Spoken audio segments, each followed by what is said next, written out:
Hi, folks, and welcome to our third episode of Careers and Coffee. I'm absolutely thrilled to welcome Mike Dawe to our third episode.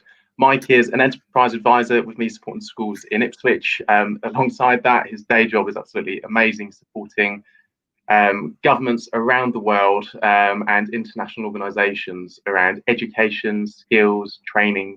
So I'm absolutely thrilled to bring in Mike to talk a little bit more about his career. Mike, how are you? Very good, Jordan. How's life? All very good here. I'm, taking each day as it comes, I think, at the minute. But I think definitely having careers and coffee chats every week, seeing new faces, that's really, really good. So, yeah, no complaints from me just yet. So why don't you kick off and tell me a little bit more about what you do? Okay, I shall. So I work, as you introduced, Jordan, in education and training. But I look after in the area of education and training the bit which is about how people get trained for the jobs they want to get and the careers they want to have, and how companies and countries make sure that they have people with the right skills and talents to be able to help them grow either their company or their economies. So in the UK, that would probably be the area around apprenticeships or qualifications and programs like City and Guilds or BTEC.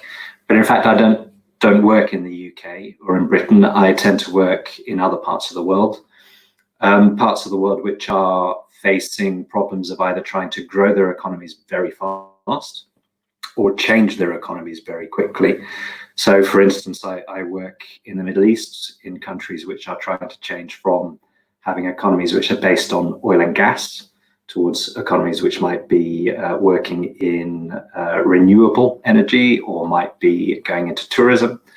And I work in South Asia and Southeast Asia in countries which are trying to grow very fast so that they can lift their nationals, their populations out of poverty and make sure that everybody has a good livelihood.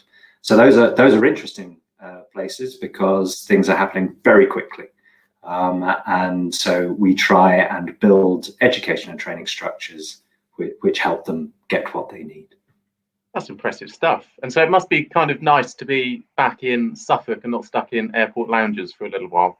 Well, this is it. So I haven't seen the inside of an airport lounge since March, and I'm not missing it at all. And finding that we can work very well like this, using online.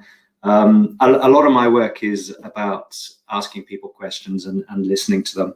So I work as a consultant and I tend to join teams for a while, and then we try and solve a problem, and then I'll leave that team and move on to another team in another part of the world. And we're finding that I can be working with teams I'm working with a team in Mexico at the moment. I'm working with people in Bahrain and people in Bangladesh. And this format works very well.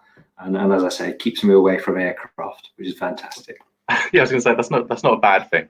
So I just want to sort of rewind a little bit. So in terms of that is a very, very impressive sort of portfolio and career. But when you left school, what was your pathway after that? So I was absolutely certain that I was going to be working in the wildlife industry in Southern Africa. Okay. Which I did do for a little while, but then life throws different opportunities your direction, and so the skills that I picked up at school, because I expected to be working in the wildlife industry, were around it was around economics. So I went and did a degree in agricultural economics.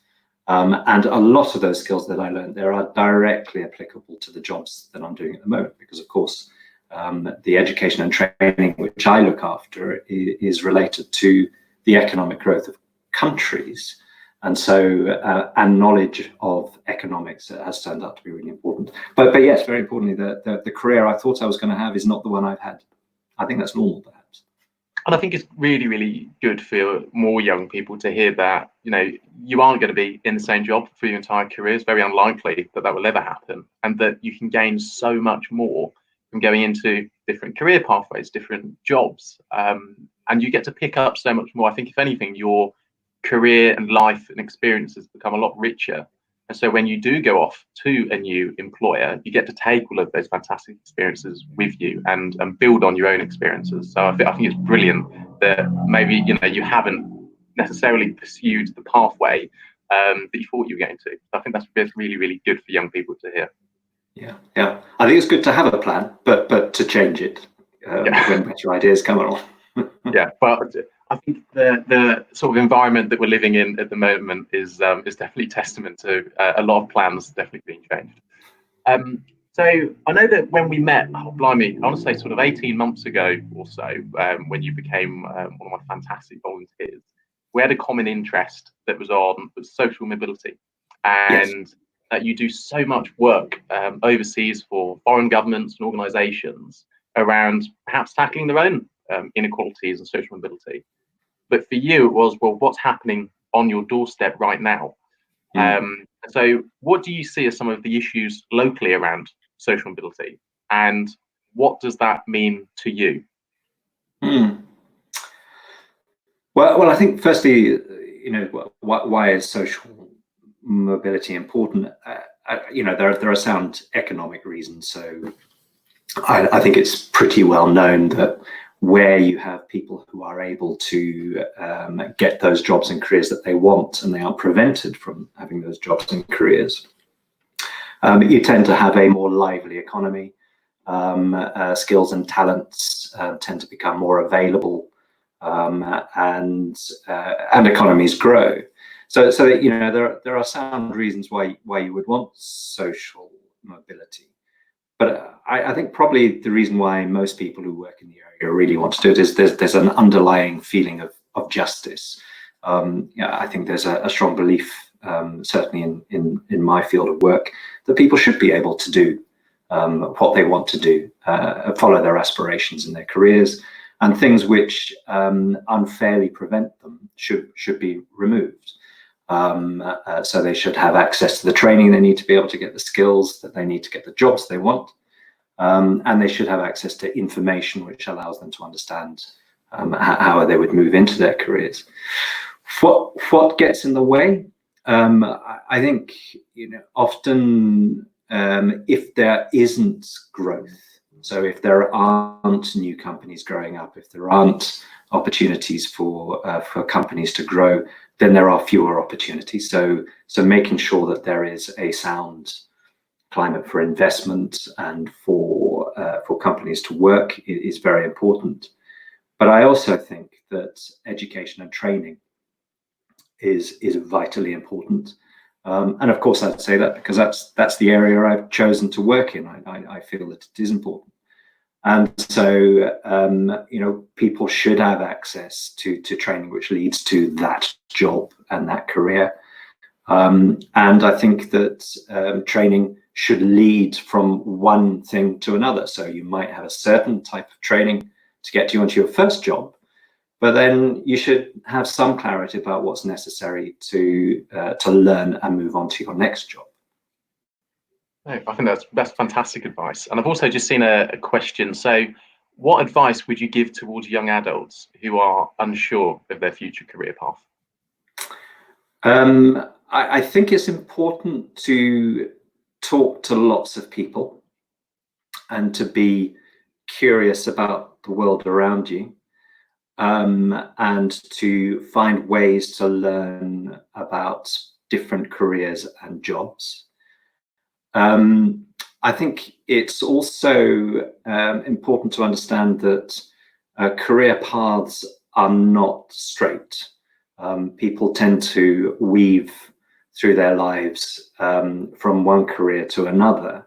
So, as I say, it's important to have a plan, but to be open to new ideas and exciting experiences as they come along. You should be aware of the things in your peripheral vision, as well as the things directly ahead of you. And perhaps the last thing to say on that is the things that allow you to weave between different career paths are these, it's what people in my profession call transferable skills, which are exactly what they sound. there are things which you can learn in one area which will be equally valuable into another, and those are about communication, working in teams, finding out about the world around you. And so developing those and honing those is always a good thing to do, because it will be valuable in whatever career or pathway that you end up on. Brilliant. And do you think, do you look for those skills in young people who perhaps you've potentially employed previously as well? Yes. So yes, I've had a few jobs in my life where I've recruited and had quite large teams. And I think probably what I look for, and probably a lot of the people around me look for as well, were people who got the hang of things quite quickly, were able to see past the jargon and the superficial noise of day-to-day work, and see the fundamentals, at the heart of what the team was trying to achieve, and took on responsibility to drive that forward. And also people who could work together with lots of other people and gather together ideas from lots of different professions and backgrounds, and channel it into what it is that the overall team was trying to achieve. So I mean, what does that mean skills wise? Probably that's around people who know how to work in teams. It's very important. People who are curious about the world around them and are willing to ask lots of questions to understand what is happening, and people who, I suppose, very importantly, people who have basic literacy and numeracy skills, which mean that they can communicate the ideas that they need to easily and freely. Brilliant, thank you for that. And so, we've already touched on that you work with governments across the world. So trying to, I suppose, make plans for them and trying to shift the way a lot of people are trying to think on such a large scale. How do you try and prepare for that mentally to get in that sort of state of mind? I know that's a fairly tricky well, it's largely terrifying, Jordan. So you you have to get past that. Luckily, as I work through lots of different teams, I work with people who are used to working at scale. So I do work with governments, and I do work with transnational organizations like the World Bank, and for them it's normal. So governments do work at scale; it's what they're for. But my role is often to give advice on very specific parts of what they're trying to do. And I suppose a very important profession I often work alongside are economists. Economists, I think, get a bit of bad press these days, but they are nevertheless the group of people that help you understand, to balance for probability, the outcomes of your actions.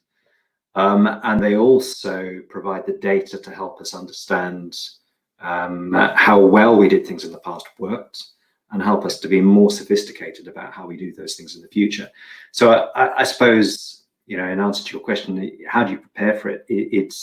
There's a lot of research which teams do that help us be more certain about the actions that we take. But in the end, even if you're working with somebody like the World Bank is just a bank. It lends money to a government, and in the end, it's the government that drives the change at scale and bears the ultimate responsibility. And I've worked with some amazing people in countries around the world, absolutely fabulous politicians and civil servants. And if you're working with the right group of people, these terrifying problems of solving problems at large scale suddenly look less terrifying. So perhaps the ultimate question, the ultimate answer to your question, Jordan, is make sure you're working in a good team. I can definitely vouch for the team at New Anglia. They are absolutely brilliant. Right, just the question. So, do you think young people have to prepare for a life as self-employed and highly skilled contractors rather than being employed with a safe salary? And if so, what else, what other skills does that require? What a fabulous question, because I think that's something very much at the heart of what I do professionally day to day. So I think probably people's careers, as mine has been, will weave between both types of work. So salaried employment can be very good. It can provide security of a monthly income. And you can also learn the disciplines of working within a company, which is very important. So even if you're working outside a company, it's good to have some empathy for those who are working inside a company. So I think people should prepare for careers that would include both types of work. I have to say, though, that I am personally finding contracting and self-employment extremely rewarding, and would recommend it to everybody. In fact, in some ways, I don't know why I didn't do it earlier. So the ability to move from team to team, from problem to problem, I think is very exciting and allows you to gather experience quickly. I think I probably learned more in the last 3 years than I did in the previous 5 or 6. What are the additional skills that you need? I'm not sure. I think most companies require people who are innovative and entrepreneurial. So I suspect the skills that you need are similar in both, but maybe the skills you need as a self-employed person include being much clearer about what you have to offer companies, and being succinct in the way in which you communicate that, and that is a skill which perhaps is learnt, or has to be learnt more cleanly as you move into a self-employment world. Yeah, I agree with that, and I think it's very much about what's your USP, because if there are lots of other folks who are targeting that specific niche just like you, what sets you apart from them? And yes. I remember hearing a good analogy that, folks need to be a little bit like a film set. Everybody has got their own niche and that they're an expert at that. You'll turn up to work on your project 6 months, and then you'll go away and you work on another project. That's right. So, I think more people do need to look at that. Follow on from the last question. What about this in the light of technology and automation? Yeah, that's also an interesting question. So I think technology and automation is making things change very, very rapidly. So perhaps the most important thing to learn from what I've seen on technology and automation is that whatever the job is that you have today, it will be different quite soon. So you can't get complacent, you can't get too comfortable in whatever skill set it is that you have today. You have to be prepared to move on very, very fast. I think there are some jobs which are very susceptible to automation, and so people who are in those kind of roles need to be prepared to reskill and move on. But I do think that that's not a problem which is confined just to a narrow group of people. I think that's for all of us. I think digitization, globalization, increased global competition, COVID-19 are all driving a need for very rapid change. So perhaps the overall point is that we need to be and continue to be adaptable, paying attention to what's going on, and always moving on to the next thing. Even if you can't see something pushing you onto the next thing, perhaps we should all push ourselves onto the next thing anyway. Yeah, I think just before I come on to the question below, do you feel there is a reluctance to continue learning? Maybe it's a UK issue, maybe it's a global issue, but do you think some people think, no, I'm not willing to do that. I'm good at what I do. I'm an expert, but they're an expert at it for now. Do you think the reluctance? Yeah, I haven't seen it in people around me and in the people that I work with. I wonder if I think everybody's learning all the time. How formal that learning is changes though. So I think there is a need to make sure that the things that you pick up as you go through your career are in some way captured. And that might be a qualification. So it's always worth getting that new certificate. But it might be about making sure that your CV is always up to date and you're moving how you describe yourself forward all the time. So I haven't seen a reluctance to learn new techniques, but I have seen perhaps we are not all good enough at capturing and communicating that in a way that can be understood, and maybe I can see the next question, but below the screen, in a way that can be demonstrated to and communicated to the next people that you want to work with. No, that's brilliant. Thank you. So the next question is from Gaynor, who I know very well from Suffolk One. So big shout out to One. So what do you think young people can demonstrate, or how do you think young people can demonstrate their transferable skills to an employer? So we talked about some transferable skills earlier, such as communication, resilience, etc. How do you think young people can demonstrate them? Well, I mean, leaving aside maybe qualifications for a moment, which are perhaps a very obvious way in which you can capture and communicate the skills that you have. I think things that I've seen on CVs and what people are doing is you can have a broad range of examples of how you have used those skills.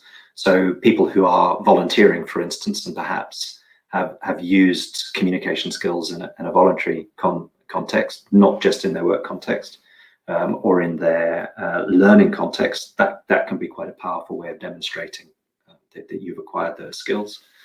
I think also there are, so for instance, when I last did larger scale recruitment, I was using LinkedIn, and so this wasn't using recruitment companies and it wasn't looking at standard CVs, but instead making sure that your digital presence, so how you describe yourself in environments like LinkedIn, and there are many other job matching portals, is quite important as well.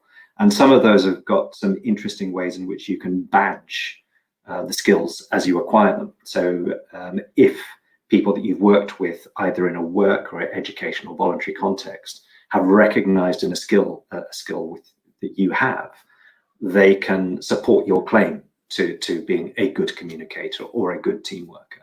So I think those sort of online job matching and labor markets can be another powerful way in which you can show to an employer that you have acquired these skills.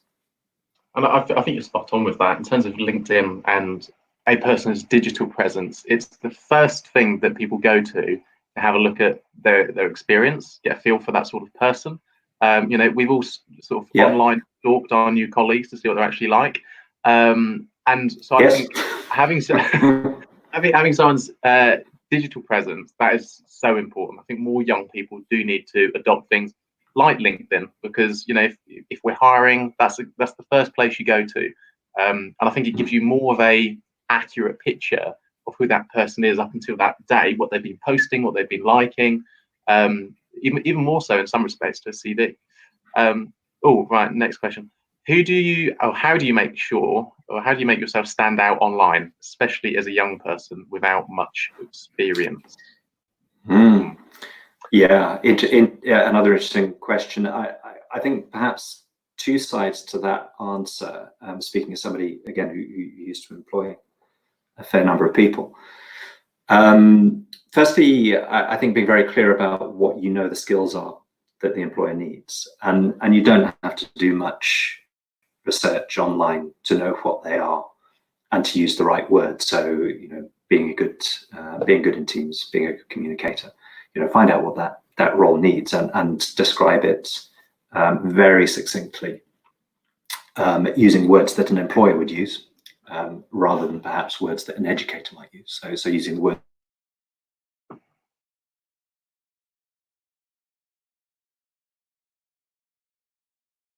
Oh, I think we may have lost Mike.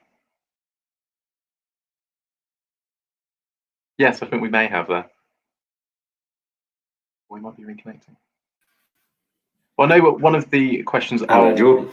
Oh, are we back again? I suspect that was my end. Okay, right. Before, just because we've got 5 minutes left, I'm going to fire 2 more questions at you. Fingers crossed the Wi-Fi holds up. So outside of the day job, you're also a volunteer. Definitely, I know in terms of your role with me as an enterprise advisor, and potentially other capacities as well. Why do you think it's important people volunteer, and also why young people should volunteer as well? And perhaps that links to the last question as well, showing a context within which you develop some skills. So firstly, I suppose our communities and society need volunteers. So if you go to the large concerts in London or Ipswich or wherever, a lot of the people wearing the yellow jackets and controlling the crowds have volunteered to be there. Scout groups, boxing clubs, music groups, you name it. They need volunteers in order to function. So I think there's a basic point here that if you want your community and your society to have concerts, boxing clubs, scout groups, then perhaps it's you that should be volunteering rather than waiting for somebody else to do it. So I think there's a basic point that volunteering is about trying to make sure, or maybe it's the other way around. We all want our societies and our communities to be a certain shape, and we need to work hard to make it that way. And you will get paid for some of that, and you won't get paid for other parts of it, and that should be okay to you. But that's a social point. For young people, though, it can be a very, very powerful way of breaking that cycle of I can't get a job because I haven't got experience, and I can't get experience because I haven't got a job. Yeah. So here is a great way of doing something that you think needs to be done. Learning how to work with teams and learning how to communicate, how to use your skills to make something move forward. But I suppose it also looks great to employer as well, because somebody who's willing to do that work in their local community is probably also the kind of person who is willing to make a team work better. So they might be the kind of person you want in your team. So it isn't just the communication skills, and it isn't just the ability to work in teams, but it's the willingness to move the overall endeavor forward that you're really wanting to hire. And so I would say team working and volunteering is a fantastic way of showing who you are, what you believe in, and what you can do. Excellent. Thank you for that, Mike. And as we've only got a couple more minutes left, I'm asking everybody the same question, sort of towards the end of Careers and Coffee. There's going to be a lot of students out there who are now about to face their sort of next pathway, which is, for a lot of them, uncertain at the moment. And I think it's already, I remember being 16, again 18, and you are about to embark on either the world of work, further or higher education, and it's terrifying as it is. What's your advice to them who are maybe feeling a little bit directionless at the moment and need a little bit of guidance? Yeah. Okay, that's a good question. I think firstly, perhaps yes. So it's very uncertain at the moment. But everybody who's moving from education into their first work is a very uncertain time. So I think the experience is not completely unusual. I think this is a time of opportunity as well, and perhaps being very alert to those opportunities. So people who have good digital skills perhaps have some things that they can work on, but fundamentally being very curious about the world about you, seeing what you like in jobs and careers, and thinking through how you might get to that point is important. And how you do that is talk to lots of people, I think, Jordan, what you're doing here is very important in that, giving people an idea about the jobs and careers that might be available to them. And I suppose lastly, keep optimistic. I think the stories that perhaps we could all tell about those first initial steps from education into employment were fraught, full of wrong turns and blind alleys. But there's always the next thing. There's always the next person to talk to. There's always the next opportunity to learn a little bit more about what might be in store for you. And perhaps the only piece of advice I've got right at the end is just always look for the next thing, always do the next thing, always speak to the next person, and the opportunities and the avenues just seem to open up. That's fantastic. Thank you, Mike. And I think that is a brilliant way to end our third Careers and Coffee. So, Mike, thank you so much for coming on. I really, really appreciate you taking time out your day to come and speak to me and to help inspire and prepare young people for the world of work. So thanks so much for your time. Thank you, Jordan.